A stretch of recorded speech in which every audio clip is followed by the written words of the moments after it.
അയ്യോ ഞാൻ ആ സിനിമ കണ്ടില്ല. ഞാൻ എന്താ ഇവനും കൂടെ സൈഡ് സീറ്റിലായിരുന്നു. ആദ്യത്തെ 1 മണിക്കൂർ ലാലേട്ടനെ കണ്ടില്ല. എന്താ വീട്ടിൽ പറയാൻ ഞാൻ സിനിമയ്ക്ക് വന്നു. രാജു എൻട്രി ആവാൻ സമയമായിരുന്നു. സമയം പറയാം, ധൃതി വെക്കാതെ. അരമണിക്കൂറായേ, ഞാൻ ഇതുവരെ എൻട്രി ചെയ്തിട്ടില്ല. പറയാന്നേ. ചേച്ചി എമ്പുരാനിൽ അഭിനയിച്ചിട്ടുള്ളതല്ലേ? ഞാൻ അഭിനയിച്ചിട്ടൊന്നുമില്ല. പക്ഷെ ഞാൻ സിനിമ കണ്ടല്ലോ. എടാ ഞാൻ തിയേറ്റർ തൂക്കാവുന്ന ക്ലീനിങ് സ്റ്റാഫടാ. ഏതെങ്കിലും പൊമ്പിള്ളേര് പോണണ്ട ഒരു ക്യാമറയും തൂക്കിക്കൊണ്ട് ഇറങ്ങിക്കോളും. കുറെ കുയിലുകളും കാക്കകളും ഇറങ്ങിയിട്ടുണ്ട്. മോനെ ലാലങ്ങളാണേ. ലാലേട്ടാ വിളിക്കാം. അമ്മച്ചി പടം എങ്ങനെ ഉണ്ടായിരുന്നു? ഉണ്ണി മൂന്ന് കൊണ്ടെന്ന് പറഞ്ഞാൽ ഞാൻ വന്ന ഹരിഹരസുന്ദരനായിട്ട് വരുമെന്ന് പറഞ്ഞ് വീട്ടിൽ നിന്ന് പടിയടിച്ചേറെ തേങ്ങയും കൊണ്ടാണ് വന്നത്.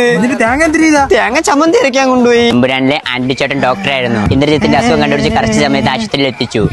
ലാലേട്ടൻ സെക്സി ആയിരുന്നു. ഫസ്റ്റ് ഹാഫ് ചെറിയ ലാഗ് ഉണ്ടായിരുന്നു. ലാലേട്ടന്റെ എക്കെയും ഉണ്ടായിരുന്നു. രാജുവേട്ടന്റെ സ്നൈപ്പർ ഉണ്ടായിരുന്നു. അതിലിട്ട് സ്കോപ്പ് ഇട്ട് അടിച്ചു. മോനെ രാജു, ഞാൻ ഇവിടെ സെറ്റിൽ എത്തി കേട്ടോ. ലാലേട്ടാ വിളിക്കാൻ സമയമായിട്ടില്ല. എടാ ഇതുവരെ എൻട്രി ആയില്ലടാ. ഞാൻ വിളിക്കാം. ഇത്രയും കാലം എന്നെ കൊണ്ട് തിരിച്ചു നിർത്തിയത് മലയാളികൾ എന്നെ കണ്ട തിരിച്ചറിയും പോലും. മൂന്നാമത്തെ പാർട്ടിലൊന്നും ഞാൻ ഇല്ല. അവരെ പള്ളിയായിട്ട് മലയാളം പഠിച്ചു. ഞാൻ പല ജാക്കി ജാനെ പോയി വിളി മൂന്നാമത്തെ പാർട്ടിൽ.